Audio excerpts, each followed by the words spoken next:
Hey everybody, welcome to another Michael's Community Classroom. We're so excited to be here today with Tamara from Moogly Blog. We have a really fun holiday project here today that I'm super excited that we'll be stitching. I think it's such a cute project for, if you have pets at home and you want them to have a stocking, or for, dog lovers, I think would also love this.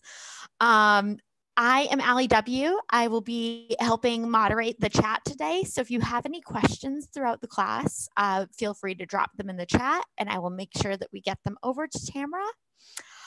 And I think that's about it. I'll pass things over to you. Okay, great. Hi, everybody, and thank you to Your Inspirations and Michaels for having me today. As Allie was saying, we are making the Red Heart Crochet Dog Paws Christmas stocking that you'll see right here. Now, obviously, we can't make an entire stocking in an hour, but I'm going to try and get you through all of the tricky parts, which in my guess are really kind of the shaping down here at the end of the stocking. And then we can touch on some of these appliques that you sew on afterwards. And I want to point out, if dogs aren't your thing, there is a cat version. And it's very, very similar. I've got a little picture of it right here. I don't have the cat stocking with me, but I do have a photo of it right here. So you can see it's very similar. You just have a little fish there instead of the bone. So you've got some other options there for sure. So this pattern is made with Red Heart Super Saver right here. And you can use, they've got so many great shades of green and red and white. You can pick your favorites or use the ones recommended in the pattern, whatever works for you, or mix it up, do blue and silver, whatever works for your family, however you guys decorate for the holidays is fine. So once again, I'm gonna hold this up for those who are joining late. This is what we're making. And basically we make two of these green pieces right here. You can see on back, it's just plain. And then of course we need to seam those around the sides. And then we've got, but before we do that seaming, I recommend you go ahead and sew on the other pieces. It'll be a lot easier to sew those on before you attach the back of the stocking. But these pieces are all made separately and then just sewn right onto the green pieces. So I'm gonna go ahead and switch to the overhead camera here so you guys can see. And while I do that, why don't you tell us where you're tuning in from today? It's always fun to see where everybody's from. Let's see here. I have to hit a couple little buttons to get it going. There we go. And so, hi everybody. Oh, thanks for tuning in. I see you were Omaha and all kinds of fun places. So, all right, we're gonna start with our green yarn. And if you follow the written instructions, it says to chain 34. And that would, honestly, if we make this full-size stocking today, we're never gonna get through very much of it. We're not gonna be able to show you the hard parts. So what I'm going to be making right now, hopefully getting through most of it with you, is just sort of the end portion right here, right where we're making that paw shape. So if you want to crochet along with this video, you'll need to probably watch it on the YouTube channel there on Michael's, on the replays here. They will be putting up the recording in a couple days, so you'll be able to follow along with that. So I've got my slip knot on the hook and I'm going to go ahead and chain 8. Now, as I said, I'm using Red Heart Super Saver. I'm also using a USH or a 5mm crochet hook. It does say also you can use whatever size gets you gauge, but since this is a Christmas stocking, not necessarily a garment or something that you need to fit, as long as you like the fabric you're getting, you should be fine. So I've got 4 there, so I'm gonna go ahead and do 4 more. But like I say, if you're making the full size stocking, you'll want to start with a chain of 34. So to go ahead and begin our swatch here, like I say, I've got my 8 chains made. And now I am going to work a single crochet in the second chain from the hook and in all of the chains across until I get to that very last chain.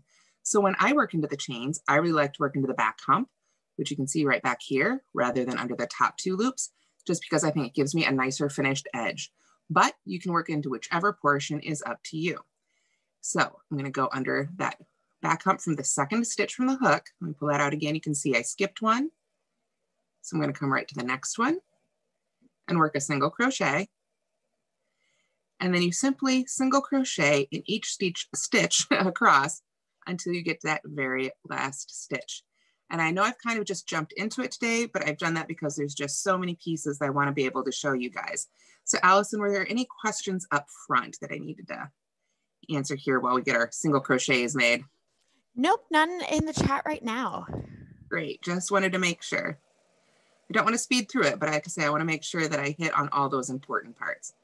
So again, your stocking will be a lot longer than this little guy, but we single crochet all the way across until we've come to that very last chain. Now in that last chain, we're going to work 3 single crochets.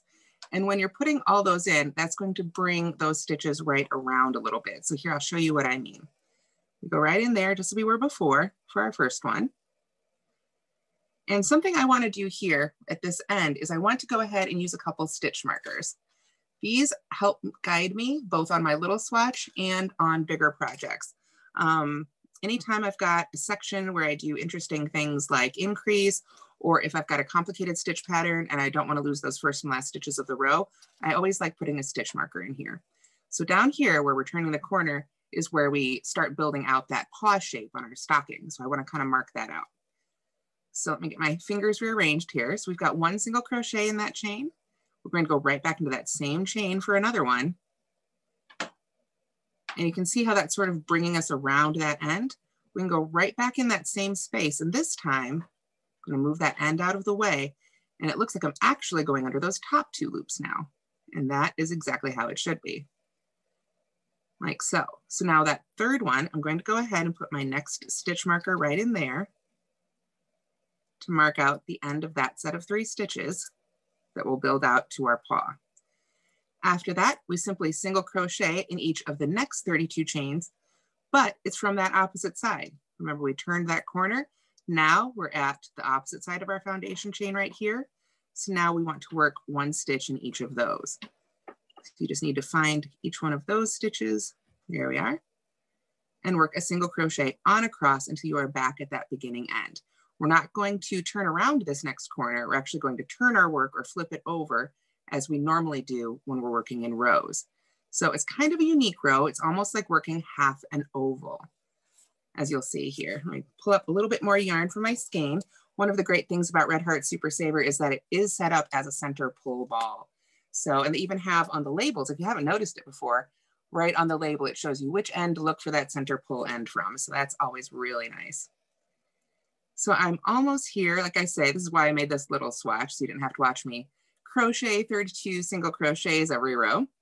But there we go. So we've worked our way all the way across back to that beginning end, but we're on the opposite side of that foundation chain. And that's our end of row 1. So if you're making this full size, you should have a total of 67 single crochets. Then we turn to work back the other way, excuse me. So I'm going to start with a chain 1, that's our turning chain, and then just flip the whole thing over and then start again. And it starts with single crochet in the first 32 stitches. And because I've already done this once, I know that that will stop me right before those stitch markers. It's one of the reasons I've got those stitch markers in there. So if you put those stitch markers in the same place, same thing for you. 32 should take you right up to the stitch before those stitch markers. So we crochet in there. And now we're ready for our increases for our second row. And what we're going to do is work 2 single crochets in the next single crochet 3 times. So we've got our 3 marked stitches, makes it nice and easy. In that first one, I'll go in there for 1 single crochet. And I'm going to go ahead and move that stitch marker up to mark the beginning of that section for this row. Then I will single crochet right back in that same stitch. Get that end sort of out of the way there. There we are. 2 single crochets in the next stitch. There's 1 and 2. And then finally 2 single crochets in that last marked stitch, that third stitch there.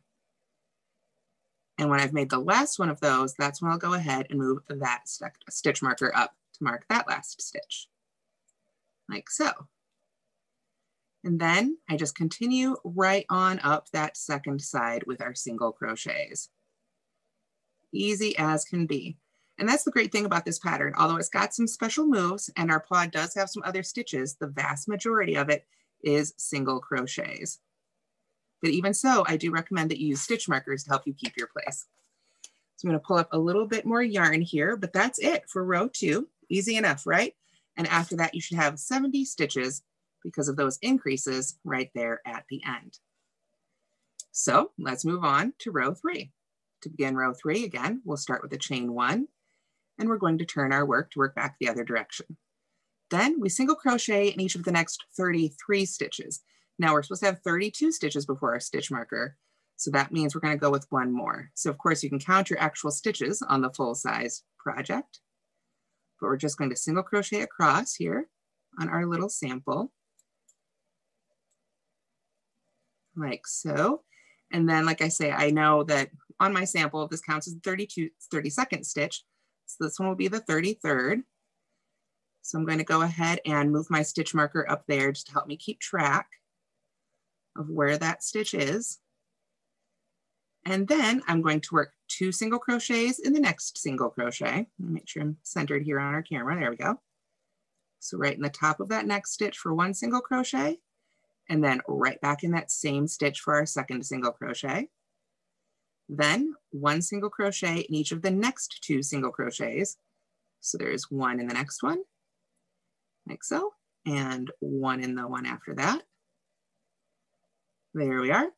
And then we do 2 single crochets in the next single crochet. So just what we did there again. You'll notice these things sort of are even. If you split this stocking down the side, we want it to be symmetrical. So whatever we do to one side, we're going to be doing to the other. After that, it's simply single crochet in the last single crochet in the last 33 stitches. So again, that's my 33rd stitch for this side. So I'm going to go ahead and move that stitch marker up. And then I can just continue to single crochet across. So let me know if this is making sense for you guys. Like I say, it's primarily single crochets. And the trickiest part is that each one of these increased rows is just a little bit different. So I don't want to necessarily skip over them, but on the other hand, if we want to jump to the more exciting parts, let me know in the comments how you're feeling about this pattern. So right there is officially our end of row 3, and you should have a total of 72 stitches at the end of row 3. So we're making good time. So let's move on to row 4. Unless, Allie, do we have any comments? I think we're all set right now. Okay, awesome. I just don't want to leave anybody behind. So we will move on. All right, so row 4, we're going to start again with a chain 1 and turn to work back across our project. Remember, we want a straight edge up here. This will be the top of our stocking, and down here at the increases is where we get that great paw shape. So to begin row 4, we're going to single crochet in each of the first 34 stitches. So easy enough, just single crochet on across. And I already know that my stitch marker is in that 33rd stitch for our little swatch here. So ta-da, there's 33. I will move that stitch marker up again. And these stitch markers, if you like these are by Clover. These are also available at your local Michaels. I highly recommend them. So that counts as my 33. So then this one will be 34. And then after that, we've got our increases again. For the 4th row, this is going to be 2 single crochets in the next single crochet 4 times. So that means each of these next 4 stitches will get 2 single crochets worked into it. So there's 1 and 2, and then again, 1 and 2, and then for a 3rd time, 1 and 2, and then our 4th one gets 2 more, 1 and, whoops, 2. My yarn got a little tight from the skein there and I missed my stitch, so we'll pull up a bunch more of this. You can see this green is a little brighter. This is actually the spring green color, but like I say, there's so many great shades of greens and reds to choose from. And the other colors, of course, you can really personalize your project. So I've got all those increases done for row 4. And then of course, it's just single crochet up the other side, just as we did before. Like I say, you really want to keep this symmetrical as much as possible. So I'll move that stitch marker on up, and then we just single crochet on across. So since I'm just sitting here single crocheting, tell me in the comments, what are you guys making for your pets this year? Have you made a stocking for your pets before? Are you crocheting toys for your pets? Do you not crochet for your pets or knit for your pets? Yeah, let me know. I would love to hear. I have a little dog myself named Loki, and I always love hearing what people are making for their pets every year. So, all right, there we are at the end of row 4, and we should have a total of 76 stitches on our full-sized stocking. So, oh, Lorinda's gonna make some stockings. Awesome, I hope you enjoy it. There are so many fun, different ones you can make out there and so many on your inspirations that are great for this yarn too. So let's go ahead and start row 5 together. We're gonna start with a chain 1 and turn, and then we single crochet in each of the next 37 stitches. So like I say, it's for me, I really like keeping those stitch markers sort of on the same stitch, one that I can easily remember, helps me find my place and just check and make sure I'm not adding or losing stitches somewhere, and then I'm always ending up in the right spot. So I do recommend that wherever it works for you, that you go ahead and use those. When I was a beginner crocheter, I didn't use stitch markers. I thought, gosh, I can count, I can figure this out. And let me tell you, it would have saved me a lot of pain and suffering in the long run. So now I'm a big fan. So we've got our 33 there. So we need 34, 35, 36, and 37. Then we have 2 single crochets in the next single crochet twice. So that means 2 single crochets in that stitch and 2 single crochets in the stitch after that. So crocheting ovals can be a little bit tricky. It's always helpful to have a pattern like this that's written out for you to follow. Even though it's not a full oval, it's essentially a half oval is what we're making right now. So after that, we just single crochet in the next 37 stitches. So I know that's 37, or excuse me, 33 right there. 4 stitches left before it. I know I'm in the right spot. So there's 2, 3, 4. And then I can do my last 33. So at the total, or excuse me, at the end of the 5th row, you should have a total of 78 stitches on your full-sized stocking. All right, and we'll get through there a little bit. So I think you get the idea. Basically, you know, use those stitch markers to help you keep your place. The next few rows are really just more increases, sort of in the same style. We work down to that end, we put a few more increases in there, and then we work up the other side. So be sure to follow your written instructions for that. But before time gets away from us, there's so many things I want to show you. I'm going to go ahead and pull up a little swatch I have here where I've worked through row 9 already. So I want to make sure we get the important things covered here. So you can see this one's a little bit different color, but that's all right. You can see my little label I made for myself there through row 9, so I wouldn't forget. And if I pull it around here, I've got my stitch marker and my active loop. So I can get that back on my hook here. There we are. And I've already made the first few stitches of row 10. So when you get to row 9, you know, different colors, possibly different gauge, might be slightly different size, but this should be what it looks like through row 9. Basically, again, we're just making those half ovals a little bit bigger and bigger and bigger. So to start row 10, we chain 1 and then we single crochet in each of the next 30 stitches. You can see I've got my stitch 33 marked right there. So what I'm going to do now is skip the next 3 stitches and work 7 treble crochets in the next stitch. So again, row 10 starts with chain 1, single crochet in the first 30 stitches, and then we've got our unique stitches. So I'm going to skip the next 3 stitches. That includes our marked stitch for row 33, or excuse me, stitch 33, and we're going to be working into stitch number 34. So we're going to work 7 treble crochets all into that stitch. To make a treble crochet, you yarn over twice with your yarn, just like so.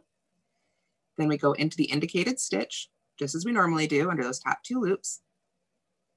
Yarn over, pull up a loop, yarn over, pull through 2, yarn over and pull through 2, and yarn over and pull through 2.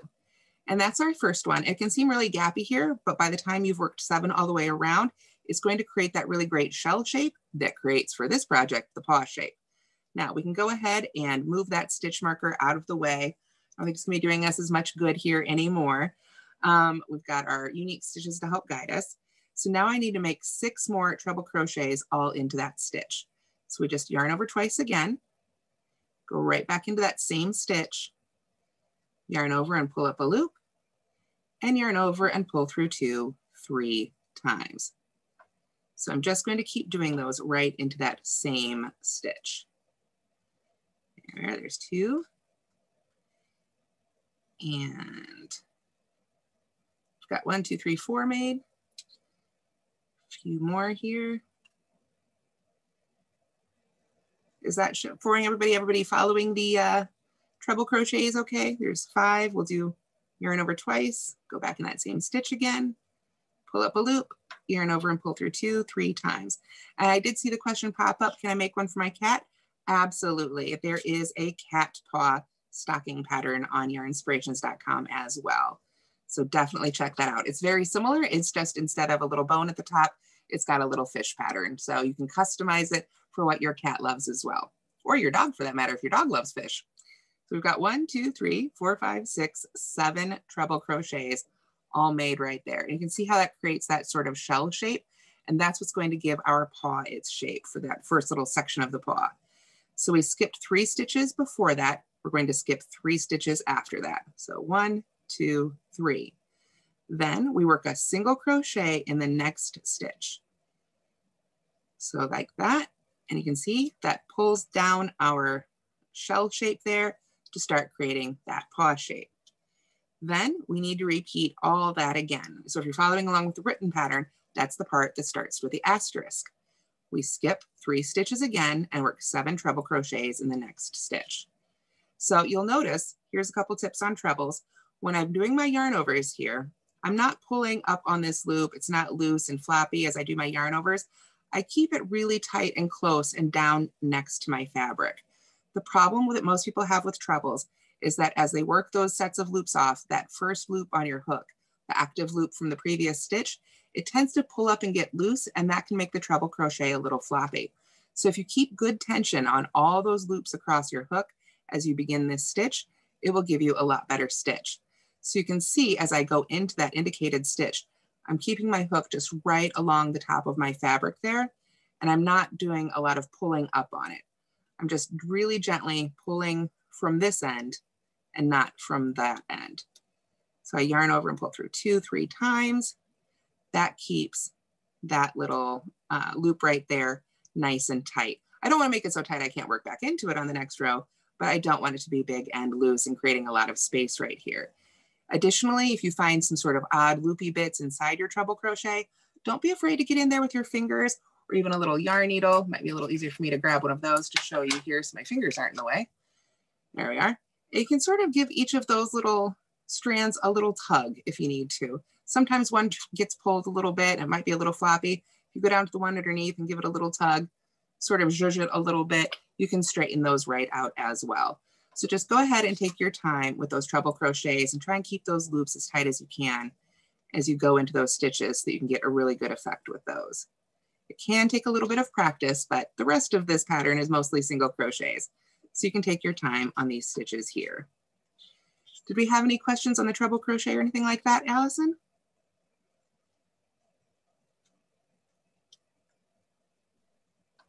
I don't see any questions right now. Okay, great.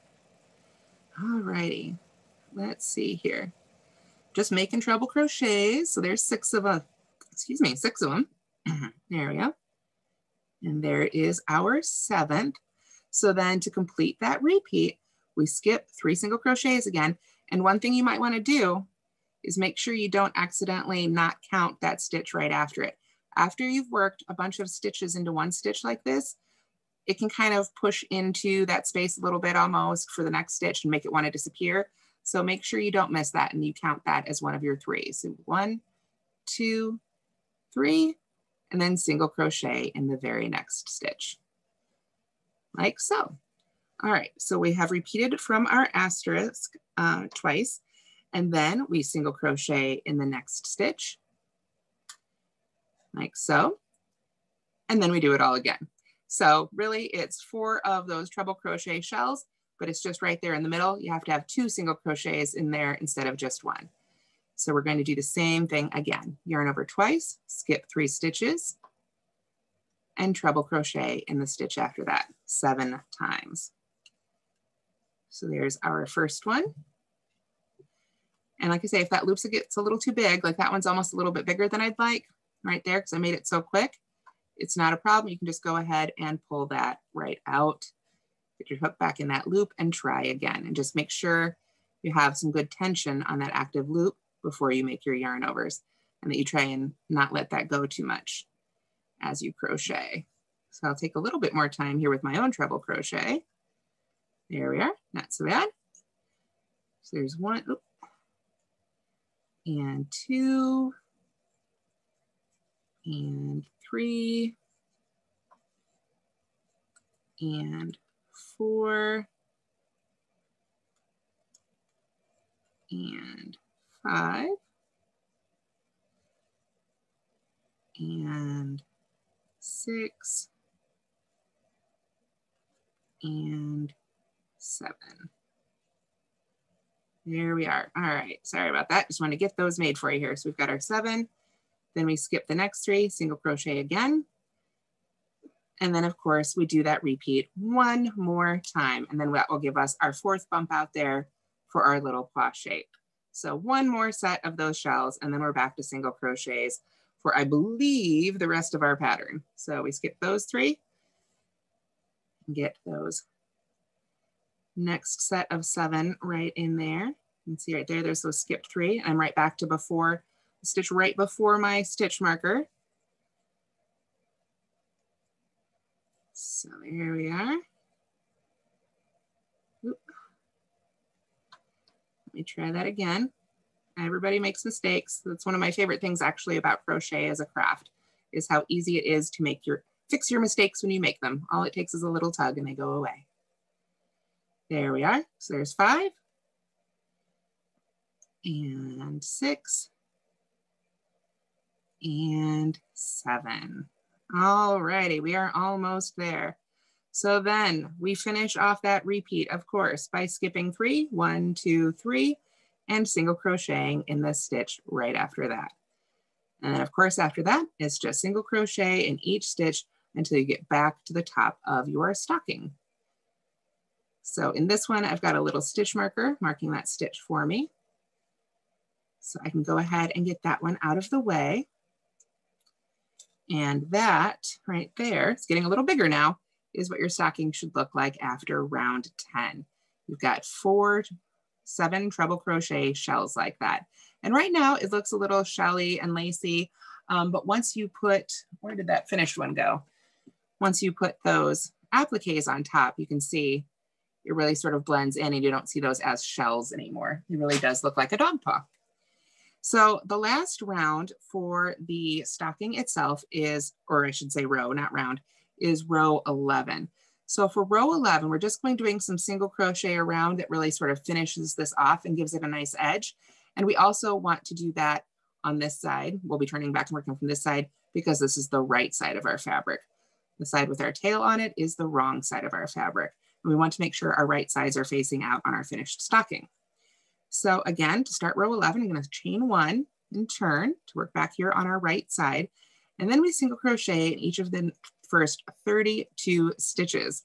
So that's why I hadn't left that one in there to help me figure this part out, since I'm working with a little swatch here.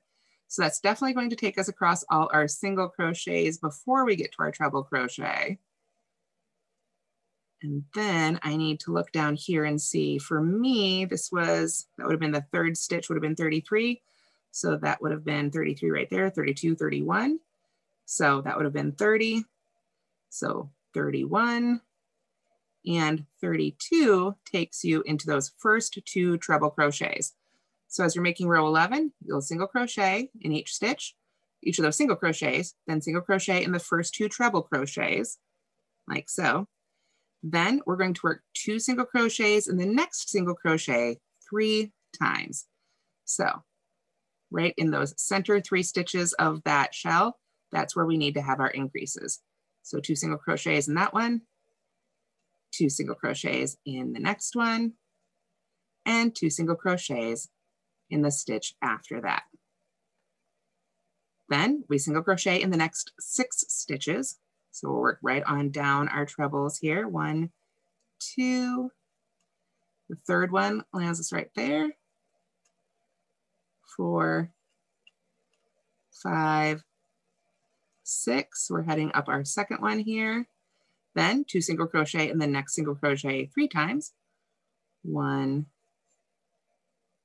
2, 1, 2, 1, 2. So that's our 3 increases there. Then single crochet in each of the next 5 stitches. So 1, 2, 3, 4, 5, and let's see, 2 single crochet in the next single crochet 3 times. And I think I may have gotten off track, and I apologize, you guys. It's hard to follow all these instructions sometimes and try and stay on camera at the same time. I want to make sure I'm working that the right way around. But it is also halfway through the class and we've got all the appliques to get through. So basically make sure you take your time on the 11th row and count all your stitches and make sure that you're getting those single crochets in the right spot. I apologize. Like I say, I think I've skipped something somewhere here and I just don't want to give you the wrong information. So I apologize for that. But yeah, the 11th row is we're just single crocheting around. And if you've been able to follow the instructions on the other increases, take your time. Let me see. You can see here, I've got all my little notes trying to help myself on my little swatch. But just take your time and follow through each of those. And even on your written pattern, if you've printed it out, you can cross each section out as you get to it to help you keep track. But yeah, otherwise it's just single crochets and you've seen me do that. So let's go ahead and put that aside for now because I don't want to miss out on all the appliques. So the first thing we make are the center paw and the little toe beans, our little paw prints. And that is made of 1 center paw pad, I guess you'd call it, and 3 of the little toes, or excuse me, 4 toes. I've got 3 of them made here today, so we can make the 4th one together. But these are the parts that then get sewn onto the bottom. Oops, I turn that over. Of our stocking to create the paw print look. So let's go ahead and make some of these pieces here together now with our red yarn. So I'm going to pull that one up here, and this one is the cherry red, Red Heart Super Saver. Another great color, very cheery. I'm going to pull up some here from the center, so I've got some to work with. And then we're going to move on, like I say, in our written pattern to the center paw. And the center paw is a little different. It's worked in the round, but it's not in a continuous round, or it's in a continuous round rather than in a joined round. It's worked in actually what you might consider a spiral. So again, you're going to want to have a couple of stitch markers whenever you're working in a spiral, because you don't have that official end to the round or the beginning of the round that you can see as easily. So it's really easy to lose track of exactly where you are. So let's go ahead and start on our center paw. We're going to start again with our slip knot on our hook. And then we are going to chain 6. So we've got 1, 2, 3, 4, 5, and 6, like so. Then we are going to work a single crochet in the 2nd chain from the hook. So again, we're going to skip that one closest and come to the one after that to work a single crochet. I think we've got a little bit more light maybe if I come down here. There we are. And then I'm going to go ahead and put a stitch marker right in the top of that stitch because it's the first stitch of that row, like so. And then I am going to single crochet in each of the next 3 chains. So there's 1 and 2 and 3, like so. And then again, that brings us to that last chain, kind of like we were with our stocking. So now we're going to work 3 single crochets in that last chain. Again, just like we did when we were making our full-size stocking. Now this portion only has a couple rounds. It's a lot easier to count, so I'm not going to use stitch markers down here, but you absolutely could if you wanted to. So there's our 2nd one, and as just like before, this brings us right around, so now we're working on the opposite side of that foundation chain. So now we continue by working a single crochet in each of those next 3 chains, excuse me, but now we're working into the opposite side of that chain. Let me get focused there. There we go. It's always a little harder for the camera to focus on red for some reason. So we're going to single crochet in those next 3 single crochets on the opposite side of that foundation chain. So there's 1 and 2 and 3. There we are. And that takes us to our very last bottom, I should say, of our very last stitch there. Let me take a little sip of water. Sorry about that. My voice must have quit on me today. Excuse me. That should be better. All right. So we're working down and we've got that last chain there. The bottom of that last chain we haven't worked into. So right there, we're going to work 2 single crochets. So go right into the bottom of that one right there. Work 1 and then a second one. Now we're going to continue working around this way. We're working a full oval in this one, not a half oval, but we're not going to join to that stitch. So, like I say, it's really important to use stitch markers when you're working continuous rounds or a spiral like this. And personally, I like to go ahead and put a stitch marker, usually in my first stitch.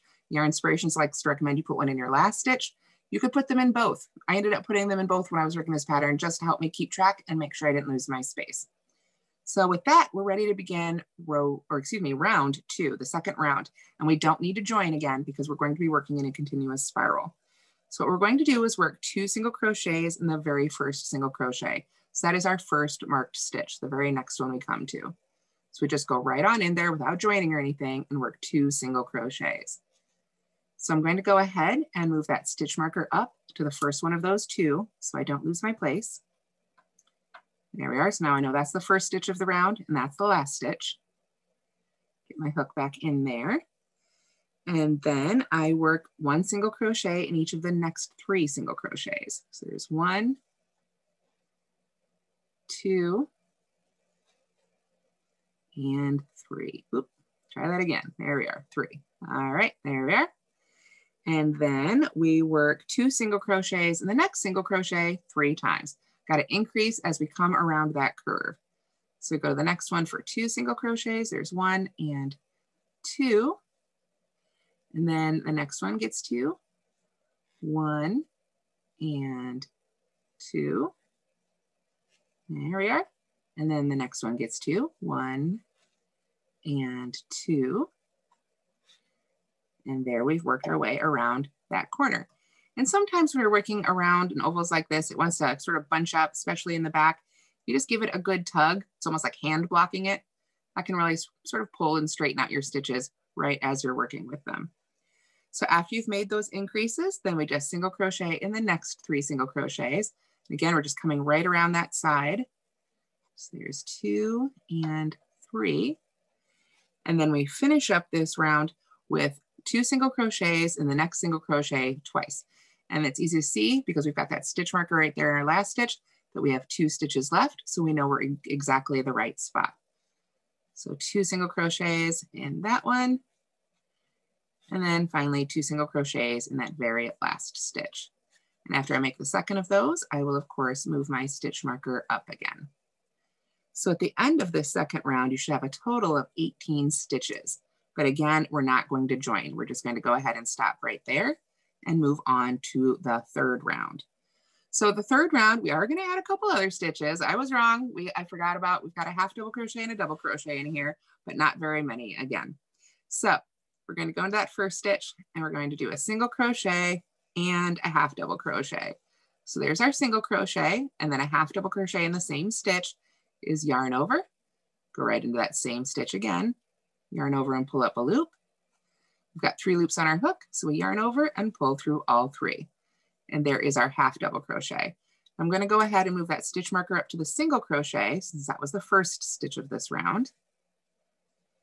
And then we continue with a half double crochet and a double crochet in the next stitch. I'm just trying to kind of pull up some more yarn here.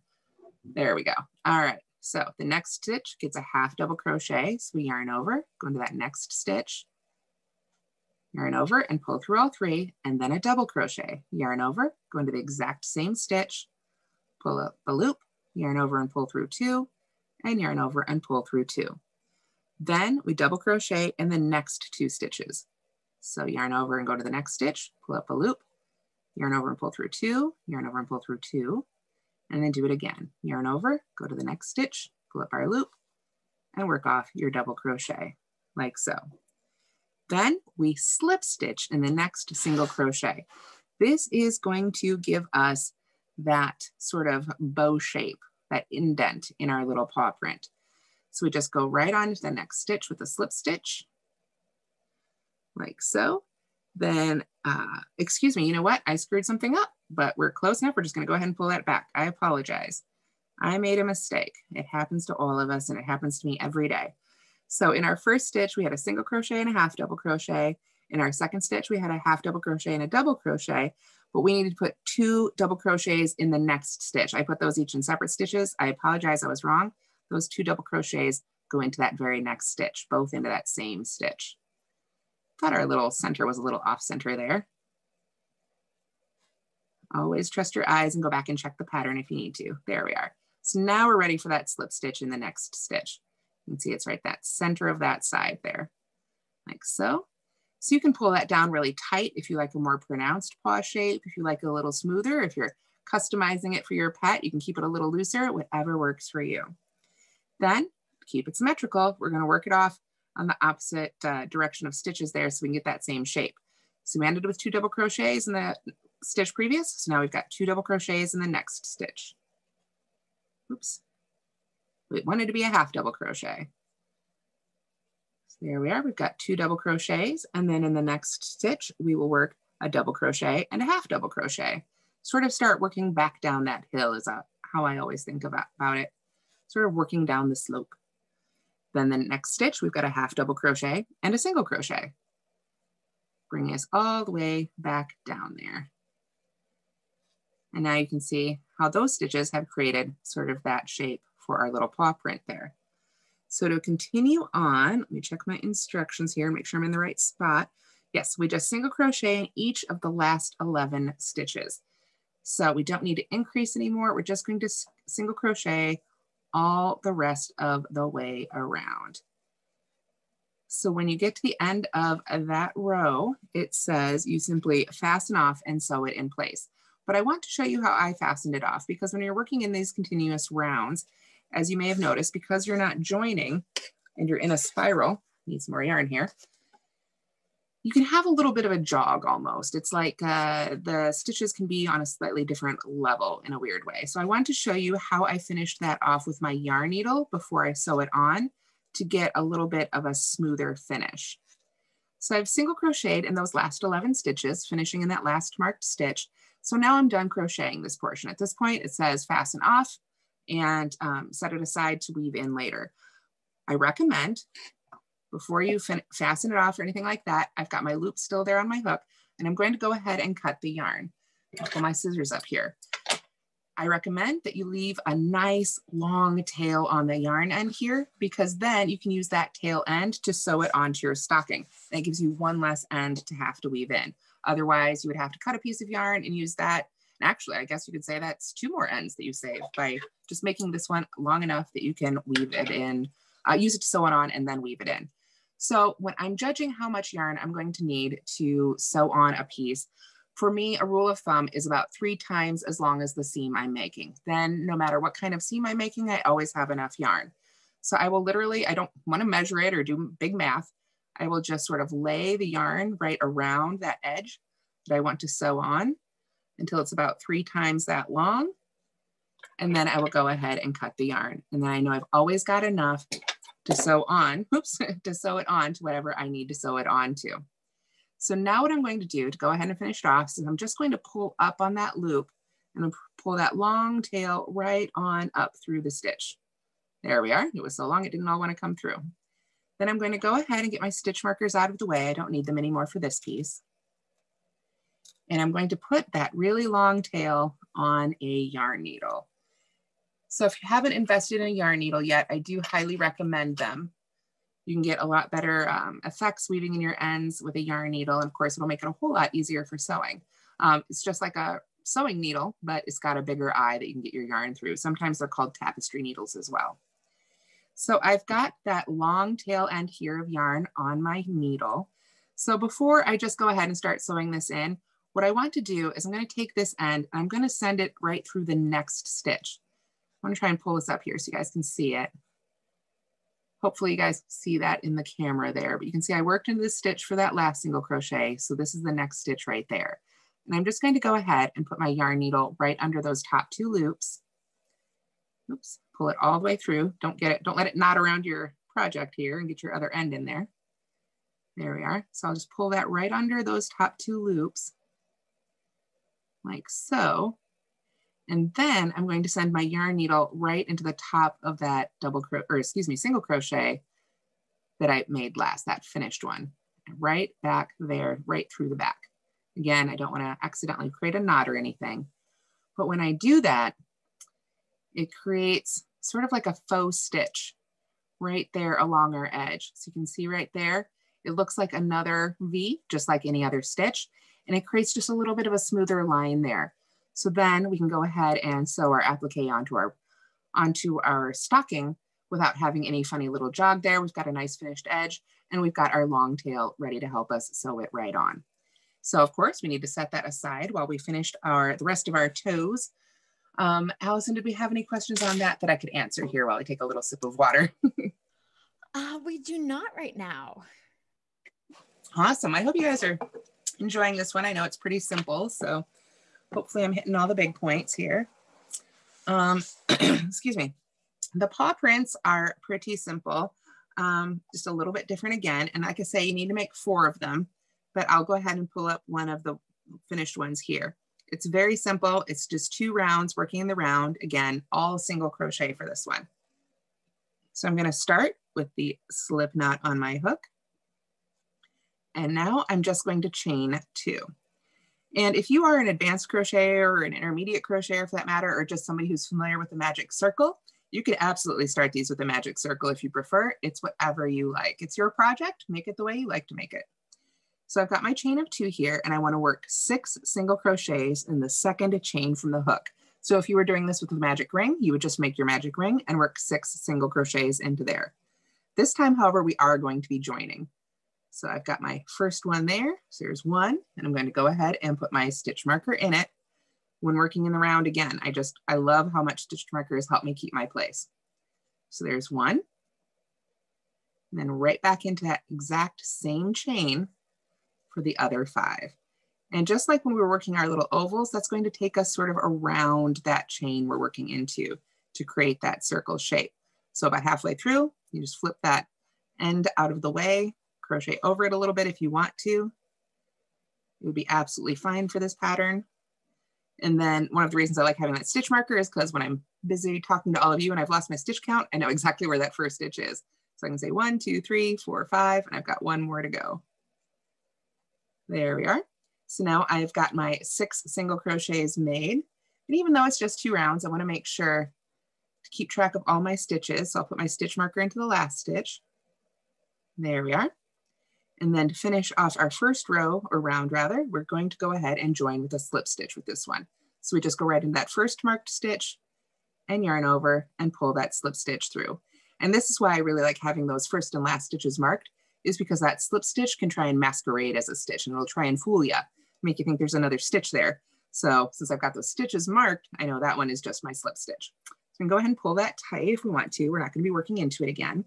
For the second round, very simply, we chain 1 and work 2 single crochets in each stitch around. So just increasing with 2 single crochets in each stitch around, get all the way around, then we can join and break our yarn again. And again, you want to leave a nice long tail. You can see here on all my little finished little paw print guys, I've left my long tail on there, long enough to get around there about 3 times and long enough to sew that onto our finished stocking. So after you've got those 4 made, then it's time to move on to the bone.